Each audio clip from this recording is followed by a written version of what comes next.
Muito obrigado, meu monitor caníbal generoso, da família dos generosos, né? Muito bem. Paramos na última parte, na questão 88. Vamos para 89 agora. Vamos lá. Rosa chegava sistematicamente atrasada ao emprego e no horário de serviço ela era flagrada usando as redes sociais por meio do telefone celular. Em razão desses fatos, Rosa recebeu uma advertência e uma suspensão. Uai, isso daqui caracteriza bis in idem. Não sei se vai perguntar sobre isso. Vamos lá. Ambas por escrito e devidamente assinadas pela trabalhadora. Ela teve a promessa de que sua CTPS seria assinada, o que nunca aconteceu, pois a empresa alegava que ela estava em período de treinamento. Ok. Pessoal, a CTPS do empregado tem que ser assinado no primeiro dia que ele pisa na empresa, tá? Então, independente, ele está em período de experiência, já tem que assinar. Letra A. A empresa poderá lançar a advertência e a punição aplicadas na parte das anotações gerais, pessoal? E aí? Não. Não, não pode. Não. Pode colocar na carteira de trabalho do empregado: foi demitido porque é preguiçoso, foi demitido porque ficava nas redes sociais e tomou suspensão. Não pode, porque é vedado ao empregador realizar anotações desabonadoras. Ok? Artigo 29, parágrafo 4. 29, parágrafo 4º. CLT. Resposta é não. Artigo 29, parágrafo 4º da CLT. É vedado ao empregador realizar anotações desabonadoras. O que eu já acho que está errado aqui, porque ela ganhou duas punições ao mesmo tempo, né? Mas não perguntaram sobre isso. Letra B. Informe em quanto tempo a carteira de trabalho de Rosa deveria ser assinada. Qual o prazo que o empregador tem pela lei para assinar uma CTPS? 5 dias úteis. Hoje é 5 dias úteis. Antes era 48 horas, agora 5 dias úteis. Está no caput do artigo 29. 29. Tá? O empregador tem o prazo de 5 dias úteis para anotação da CTPS do empregado, nos termos do artigo 29 da CLT. Matou. Questãozinha simples essa. Vamos para a questão 90.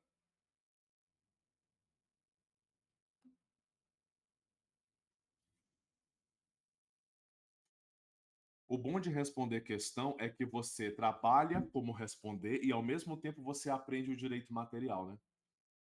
Questão 90. Uma sociedade empresária possui 80 empregados.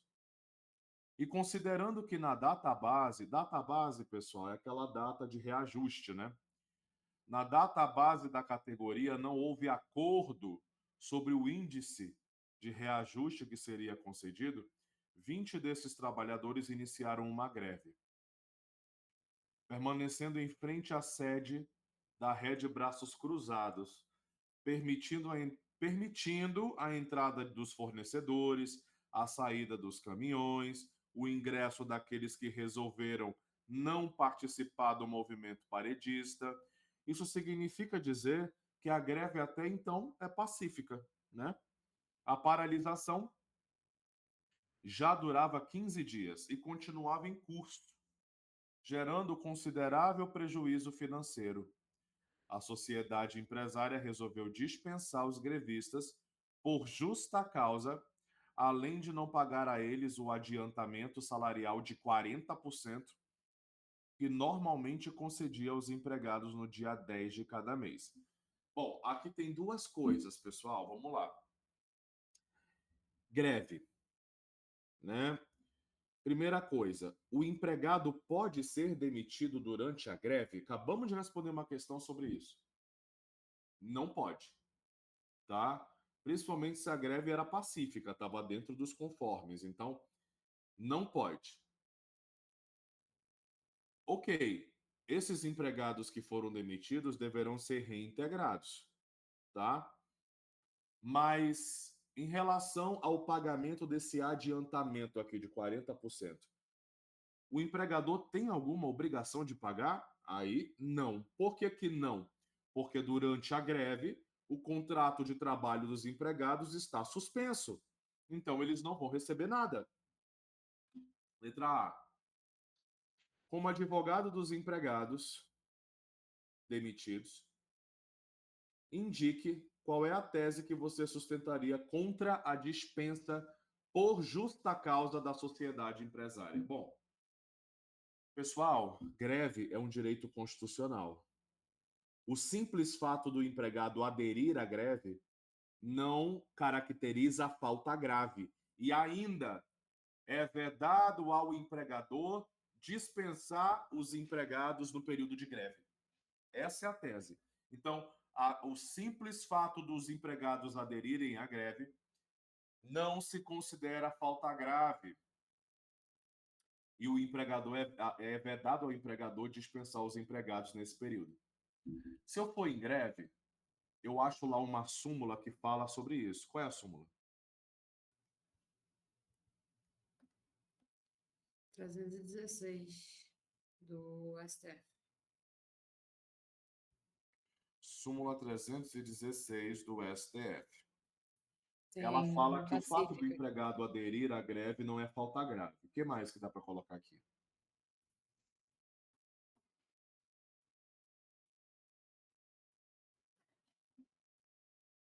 Qual é o artigo da lei que fala que é vedado ao empregador demitir os empregados na greve? O parágrafo único do 7, o artigo 7 da lei.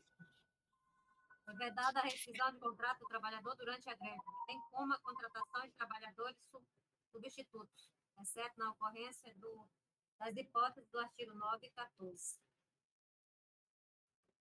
Artigo 7, parágrafo único da lei 7783 de 89.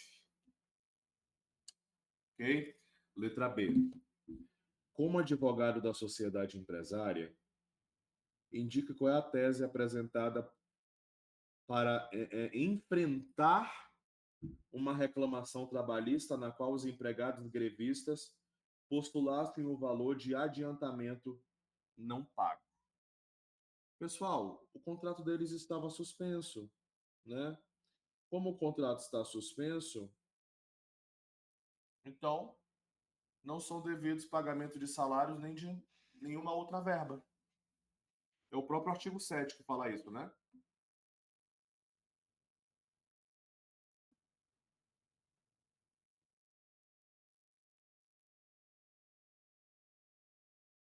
A tese a ser utilizada é que o contrato de trabalho dos empregados está suspenso. Portanto, eles não têm direito a receber salários nem as verbas. Nos termos do artigo 7 da Lei 7783 de 89. Vamos para a próxima questão.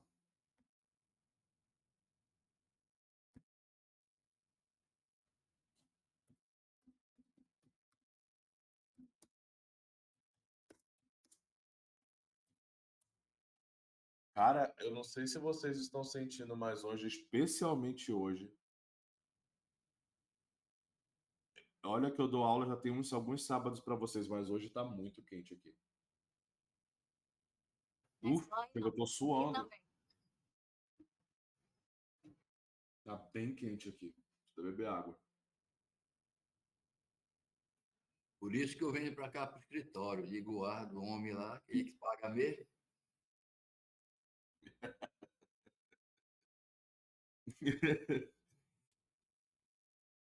Porque vamos lá, questão 91.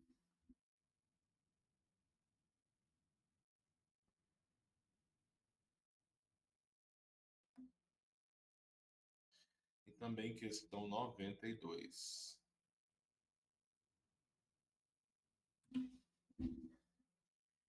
Não esqueçam de separar os marca-textos de vocês. Amarelo, verde, rosa e laranja para daqui a pouco, 14 horas, tá? Bom, questão 91 diz assim. João Henrique Professor, essa Oi. aula da tarde o senhor vai gravar também? também, Tá. tá? Obrigada. João Henrique foi contratado como caseiro para cuidar do sítio de lazer da empresária Maria Fernanda.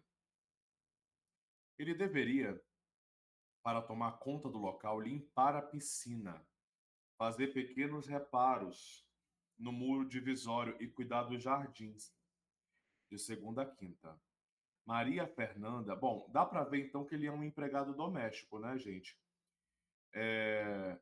Ele trabalha em âmbito residencial, né? 3 vezes por semana, mais de 3 vezes, 4 vezes por semana, né? Maria Fernanda aqui no comando, e não tem finalidade lucrativa. Maria Fernanda aqui no comando de suas empresas. Vivia sob forte estresse. Sempre que precisava descansar, ia para seu sítio.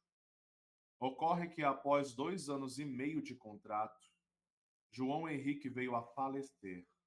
Logo após o óbito, Maria Fernanda foi procurada por 3 mulheres que se intitulavam credoras da indenização devida ao finado. Uma delas, nesse caso aqui, falamos disso muitas vezes na sala, né? Se você está num lugar, você é advogado do empregador, aparece um monte de mulher dizendo que é esposa do falecido. O empregador não sabe para quem pagar, qual é a peça. Ação de consignação e pagamento. Pronto. Não é reclamação trabalhista, né? Reclamação trabalhista seria se a esposa, a única ou filho do falecido te procurasse e como advogado para cobrar as verbas dele na Justiça do Trabalho. Mas o empregador não sabendo para quem pagar, ele tendo dúvidas, tá? Então, nesse caso, ele que te procurou, então nesse caso é uma ação de consignação. Bom, uma dessas mulheres, né, apresentou certidão de casamento mostrando que era viúva. Outra afirmou que vivia em união estável, exibindo fotos no Facebook. A terceira disse que era esposa, que não era esposa nem companheira, mas que teve 2 filhos com o falecido. Provavelmente ele foi lá na casa das primas e aí ela ficou grávida, né? Sendo que um deles fora reconhecido pelo finado na certidão de nascimento, mas o outro não, o que motivou o ajuizamento de uma ação de investigação de paternidade. Eita. Como advogado de Maria Fernanda, a empregadora doméstica, que medida judicial você adotaria para equacionar o problema? Ação de consignação em pagamento, acabamos de falar. Primeiro a gente tem que colocar qual é o artigo que fundamenta essa peça. Qual é?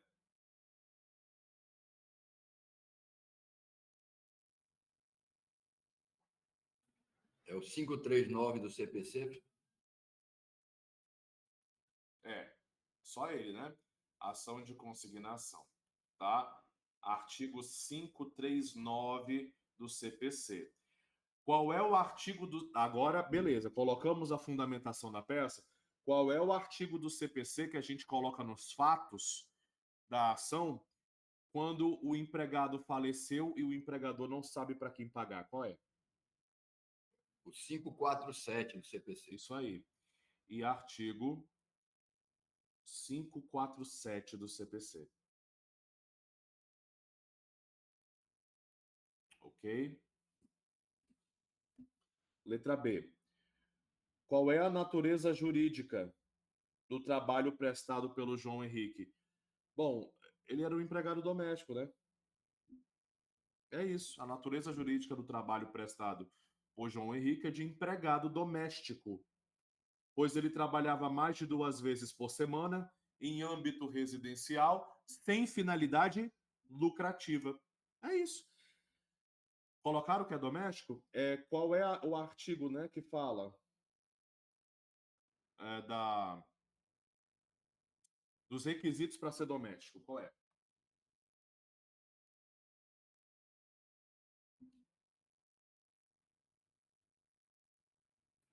Achei aí, ou em doméstico, né? Artigo 1º da Lei Complementar 150 de 2015. Primeiro da Lei Complementar 150 de 2015, que é a lei do doméstico. Né? Então, ele era um empregado doméstico, essa é a natureza jurídica da função. Pois ele trabalhava mais de 2 vezes por semana. Ele também trabalhava em âmbito residencial. E ele também trabalhava sem finalidade lucrativa. Ok? Próxima questão. Questão 92. Em uma reclamação trabalhista que se encontra na fase de execução, o exequente apresentou seus cálculos de liquidação, que foram analisados pelo magistrado e homologados no importe de R$ 10.000. Em seguida, o executado foi citado para pagar o valor, mas quedou-se inerte. Na fase de execução, pessoal, quando é expedido mandado de citação, penhora e avaliação, qual é o prazo que o executado tem para pagar ou garantir o juízo? Dou-lhe uma, dou-lhe duas, qual é o prazo? 5 dias.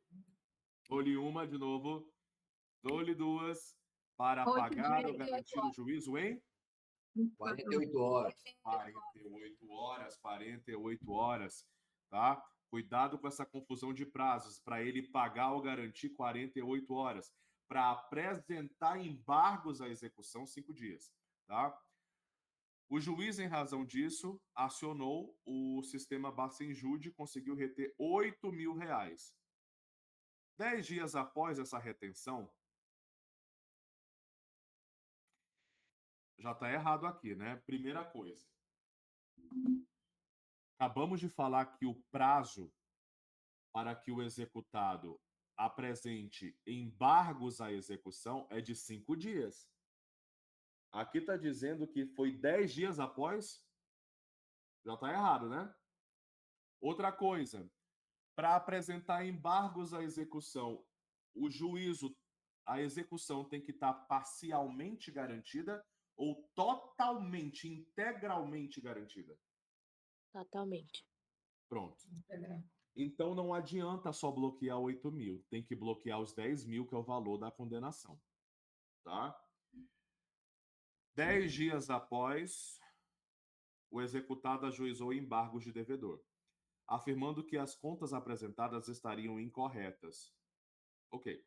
Letra A. Na condição de advogado do exequente, se você fosse instado a se manifestar sobre os embargos, que matéria preliminar, né, você sustentaria? Bom, tem muita coisa aqui para falar. Primeiro, intempestividade, não é isso?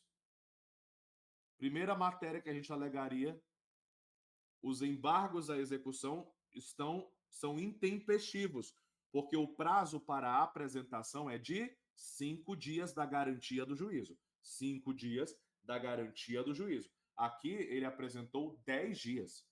E segunda coisa é que para apresentar embargos à execução, o juízo deve estar integralmente garantido. Portanto, os embargos não devem ser recebidos. Não é isso? Pessoal, qual é o artigo? Tem um artigo só que fala que os embargos à execução, o prazo é de 5 dias, da garantia do juízo. Qual é esse artigo? 884. Que voz é essa? Sussurrando.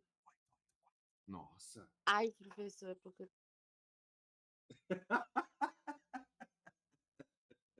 Qual é o artigo? 884. Nossa! Imagina receber um bom dia desse, hein, professor? Ai, senhor. Status quo, irmã, status quo. Artigo 884 da CLT. Coitada, ela ficou até calada. 884 da CLT. Primeira coisa que a gente vai falar é que os embargos à execução são intempestivos, né? Porque não respeitou o prazo de 5 dias. E segunda coisa que nós vamos falar não houve garantia integral do juízo ou da execução. Portanto, esses embargos não devem ser recebidos. Esses embargos não devem ser recebidos. Letra B. Caso os embargos de devedor, que é a mesma coisa que embargos à execução, fossem julgados procedentes. Pessoal, da decisão que julga embargos à execução lá na execução, da decisão que julga impugnação à sentença de liquidação, da decisão que julga embargos de terceiros na execução, da decisão na execução, da sentença na execução. Qual é a medida judicial a ser adotada pelo embargado para reverter, reformar, reverter a situação? Agravo de petição. Agravo de petição. Só agravo de petição. Agravo. É isso, meu povo. Quem é que está respondendo baixo? É a Laiane, é? Sim, É a Laiane. É a Grazi.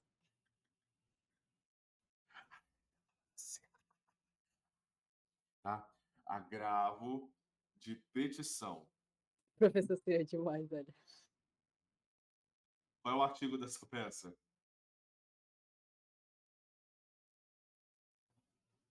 Oito, nove, sete, a linha A. Linha A.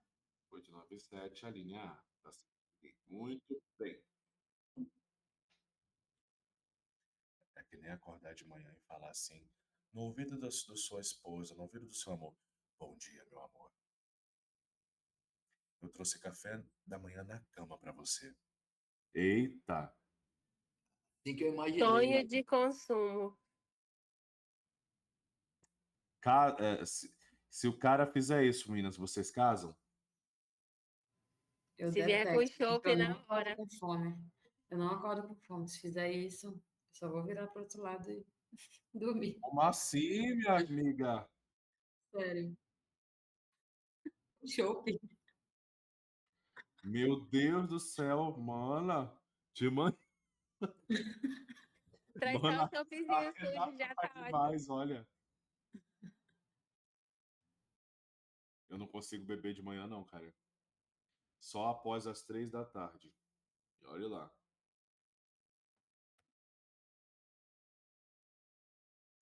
Vamos lá, questão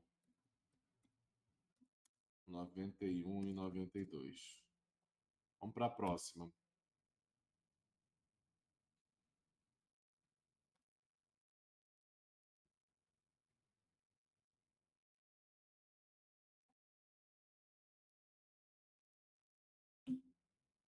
Eu já sei o que a Laiane gosta de ouvir de manhã. Quer ver como vou adivinhar? Ela não gosta de café da manhã, né? Mas, Laiane, se o cara chegar assim de manhã e falar assim: Bom dia, meu amor. Trouxe 10 mil reais para você gastar no shopping. Acertou. Foi assim que ele me Aê! conquistou. Eu tô com ele por isso. Tá vendo como eu adivinho? Olha aí. Professor, por isso que eu sou chamado de guru da FGV. Não é só pelo que cai na prova, não. Eu sei tudo que as minhas alunas e alunos gostam.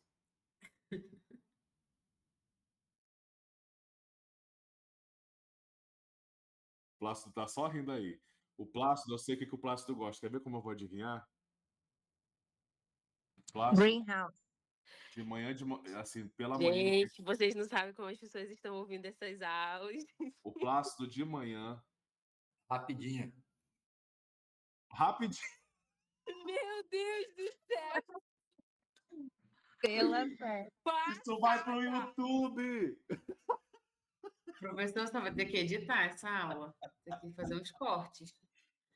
Essa parte 2 eu vou ter que botar privado, só para vocês. O YouTube vai derrubar o seu canal. O Plástico, sabe que o Plástico de manhã, porra, eu ia falar, Plástico te defender, tu fala um negócio desse, Plástico. Vamos para 93, é melhor, vamos. Ai, eu ia falar assim, que o Plástico gosta de manhã que a mulher fale assim na vida dele. Bom dia, meu amor. Eu vou fazer uma massagem no seu bico de papagaio. Não é não?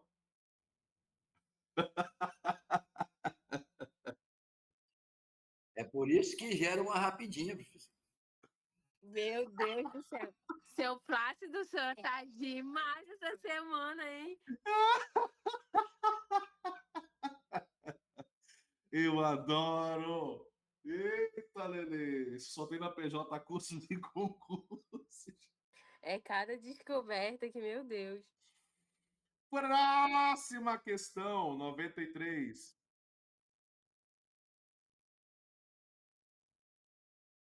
Ah, eu tava só brincando, era brincando. Eu não gosto de chopp, não. Uhum. De pouco, né? Questão 93. Um supermercado contratou por escrito uma empresa de reformas e construções para ampliar o refeitório no qual os seus funcionários se alimentam. Pessoal, se o supermercado contratou uma empresa de reformas e construções, ele contratou uma empreiteira, certo? Isso aqui é a construção civil. Ok, a obra demorou 2 meses. Tempos depois, em agosto de 2017, o supermercado recebeu a citação para uma demanda, pois um dos pedreiros que trabalhou na obra em questão postulou o pagamento de horas extras da empresa de reformas. Ok.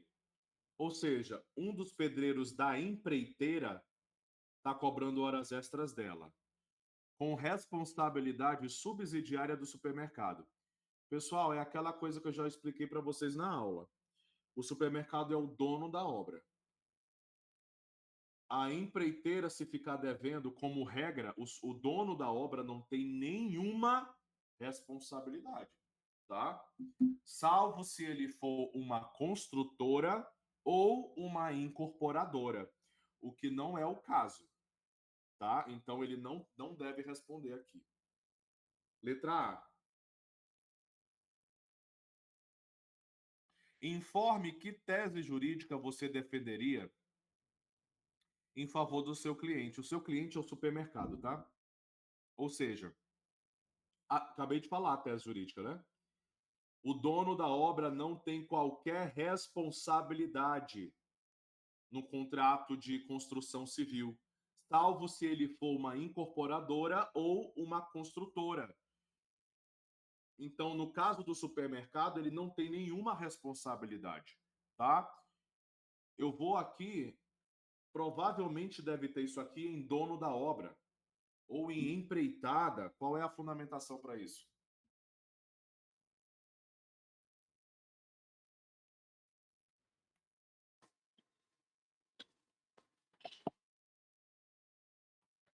Tem dono da obra. É o J191, SDI1 do TSD. Isso aí. Não há qualquer responsabilidade aqui. OJ 191 da SDI 1 do TST. Alright, letra B. Se na ação houvesse também pedido de recolhimento de INSS do período trabalhado na obra. Pessoal, pergunta fácil essa daqui. A Justiça do Trabalho é competente para executar INSS de salários que já foram pagos? Não, Não é. competência absoluta. Que preliminar você alegaria, no caso, em uma contestação, né? Incompetência absoluta, porque a Justiça do Trabalho ela vai se limitar Você tem que explicar. Ela vai se limitar a executar INSS das sentenças que proferir e dos acordos que homologar. Quando eu falo de preliminar, eu já vou logo no artigo 337 do CPC. Qual é o inciso da incompetência absoluta?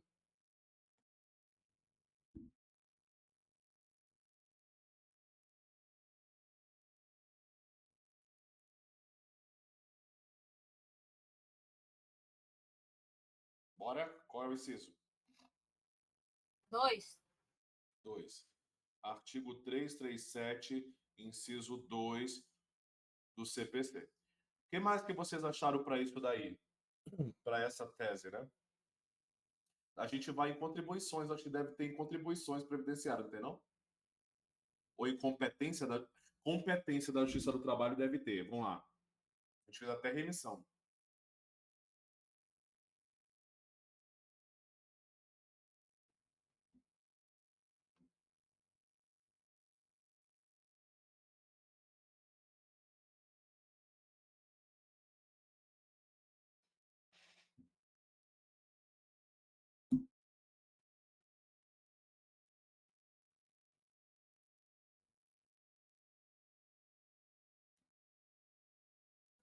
É 368, súmula 368, inciso 1º do TST.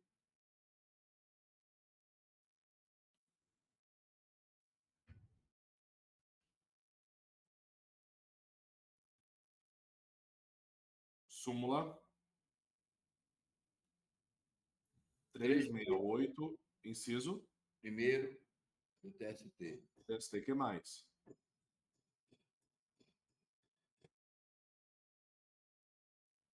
Cadê vocês, pessoal? Bora? Súmula vinculante 53. Súmula vinculante 53 do STF. O que mais que tem aí?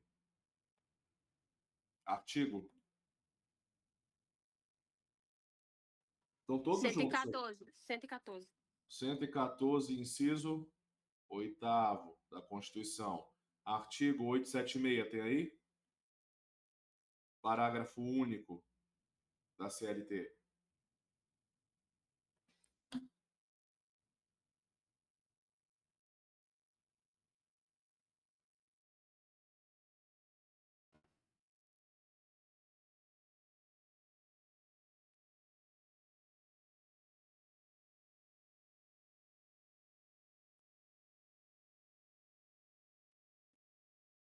Só um minutinho, pessoal, rapidinho, deixa eu responder aqui.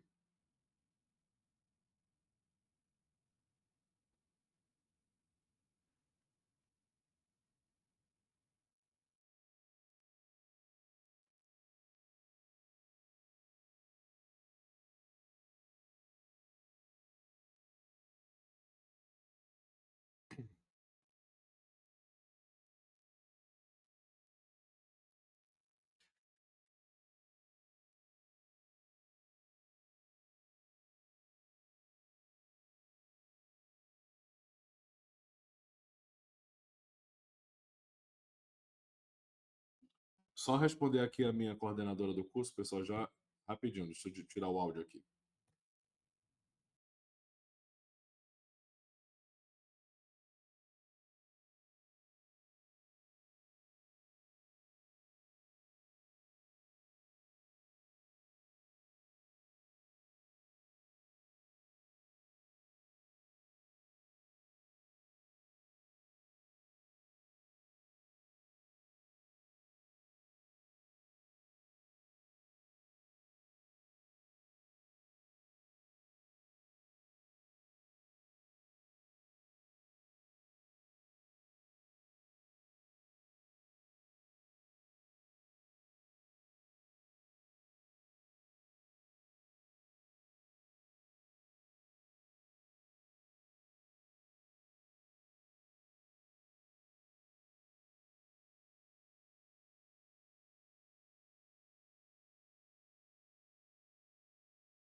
Oi, pessoal.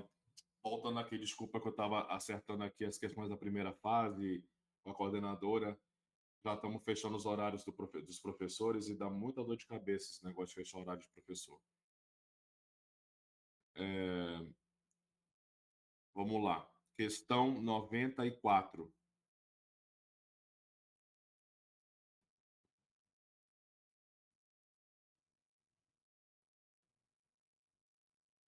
Lino foi empregado da Sociedade Empresária Calçados de Borracha por 4 anos, atuando internamente como empacotador e depois como auxiliar de máquinas. Trabalhava de segunda-feira a sábado, das 6 às 12, com pausa de 15 minutos. Após ter sido dispensado por alegação de justa causa, Lino ajuizou reclamação trabalhista requerendo o pagamento do adicional de periculosidade, pois se deslocava para a empresa e dela retornava de motocicleta.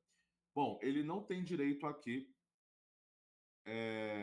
ao adicional de periculosidade porque ele se deslocava para a empresa, ele não trabalhava como motociclista, né? Então já não tem direito. Conforme fotografias que juntou, né? E comprovou ser proprietário de uma motocicleta e ter autorização escrita da empresa para estacioná-la no pátio da ré. Lino ainda informou que a empresa custeava 40% da mensalidade do curso supletivo que ele frequentava, conforme recibos que juntou, requerendo então a integração desse valor ao seu salário. Gente, duas coisas aqui. Ele não tem direito ao adicional de periculosidade, porque ele não é motociclista, ele apenas ia para a empresa de motocicleta. Segunda coisa é que tudo que o empregador gasta, paga para o empregado a título de educação, não tem natureza salarial por expressa vedação legal. Não é salário utilidade. Letra A. Em relação ao pedido de adicional de periculosidade, que tese você advogaria? Bom, a tese a ser advogada, a tese a ser sustentada é que ele não é motociclista. Ele apenas se deslocava para a empresa e voltava da empresa para casa de motocicleta. Portanto, ele não era exposto ao risco, não é isso? Ele não era exposto ao risco porque ele não era motociclista. Então, ele não tem direito ao adicional de periculosidade. Qual é o artigo, meu povo? Vamos lá. 193, parágrafo 4º da CLT. Isso aí. Artigo 193,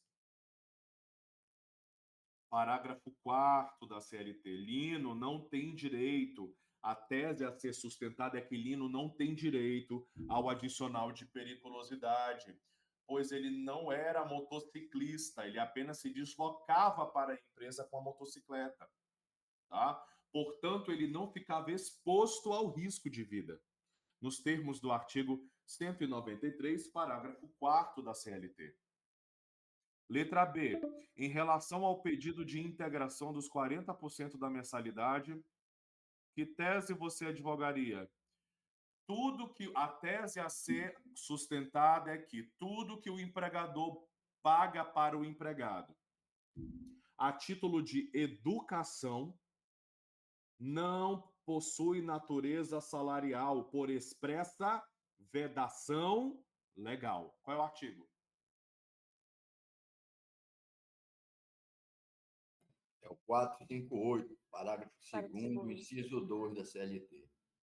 Parágrafo 2º, inciso 2 da CLT. Pronto. É isso. Tá? Vamos para a próxima questão 90.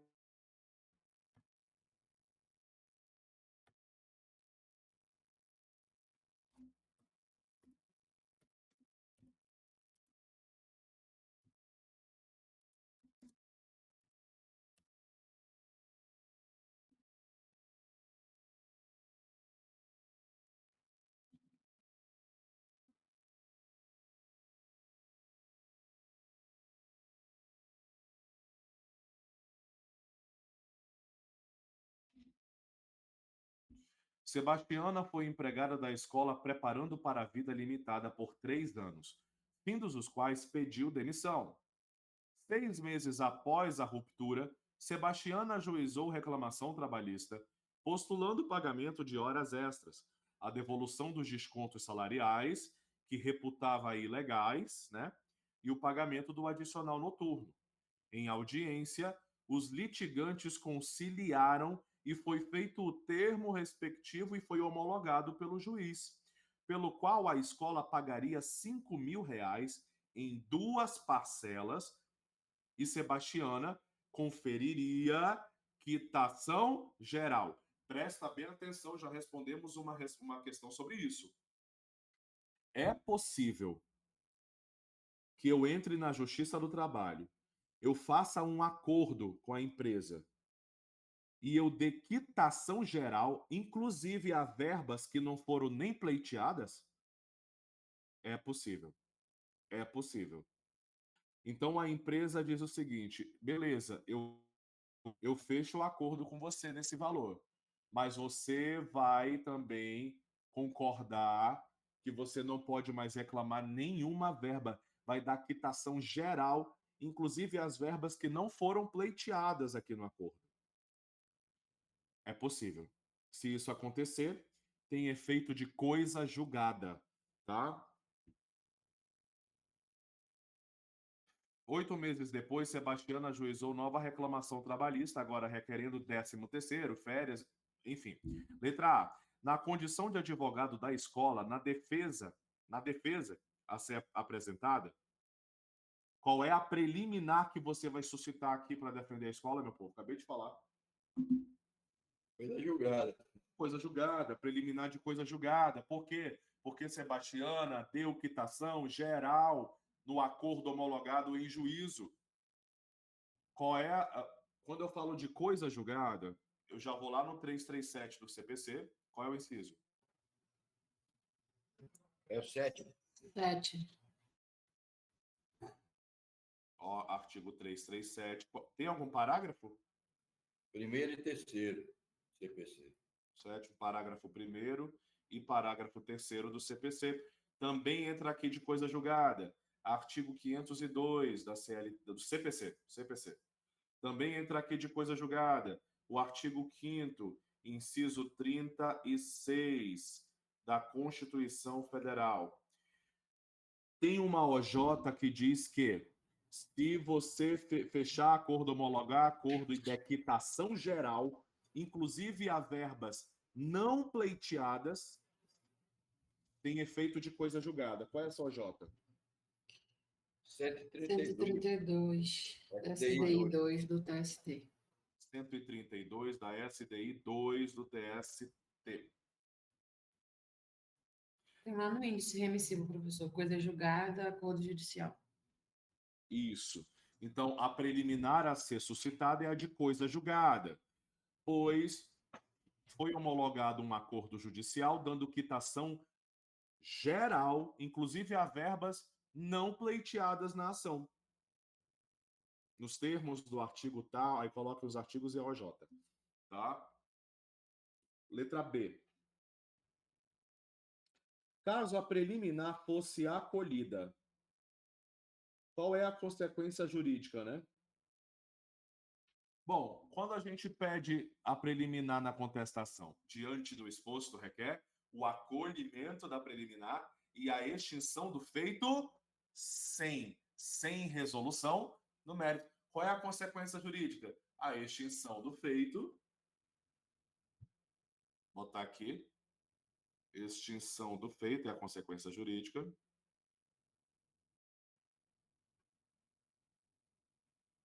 Sem resolução do mérito. Qual é o artigo? 485, inciso 5. Isso aí. Artigo 485, inciso 5 do CPC.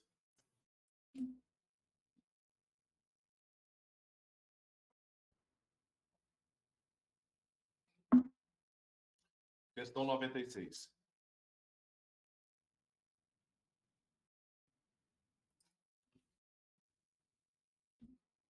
Vamos lá. Saulo ajuizou reclamação trabalhista contra seu ex-empregador. Na audiência, após intensa negociação entre as partes e com a colaboração do juiz, foi realizado um acordo de R$ 3.000, homologado pelo magistrado. Dias depois, Saulo encontrou um colega que lhe confidenciou que os demais empregados tinham realizado acordos também com a empresa, né, em 5.000. Indignado por ter feito acordo com valor menor, Saulo procurou seu advogado dizendo que não aceitaria mais o acordo e que ele recorresse. Pessoal, a questão é o seguinte: acordo homologado na justiça é uma sentença irrecorrível para as partes. Ok? Homologou o acordo, eu não posso mais recorrer. Sentença irrecorrível. Só que deixa eu falar uma coisa que talvez vocês não saibam. Da sentença que homologa acordo na Justiça do Trabalho, não cabe recurso para as partes. Mas o INSS pode recorrer, tá? O INSS, a Previdência Social, pode recorrer. Agora, deixa eu te perguntar uma coisa. As partes não podem recorrer do acordo, mas será que cabe ação rescisória? Transitou em julgado a homologação do acordo. Será que cabe ação rescisória para as partes? O que vocês acham? Vamos. A resposta aqui cabe, tá? Cabe ação rescisória. Eu acredito que isso esteja em acordo judicial. Vamos lá em acordo judicial e vejam se tem aí a fundamentação que cabe ação rescisória, só para a gente.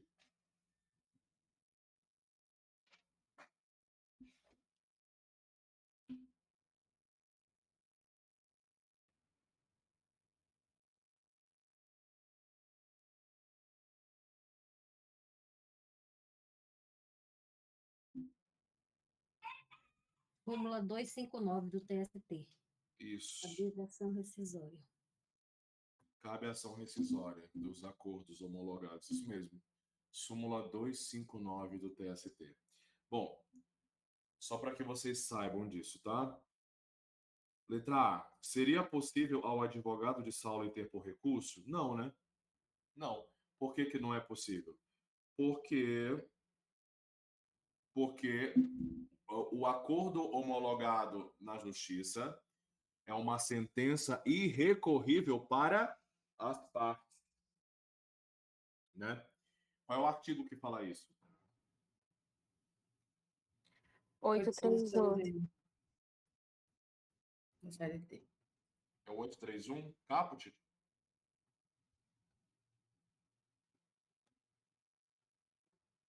Isso, 831, parágrafo único. Tá. Parágrafo único da CLT. Sentença irrecorrível. Beleza. Deixa eu até colocar aqui que trata-se de sentença irrecorrível.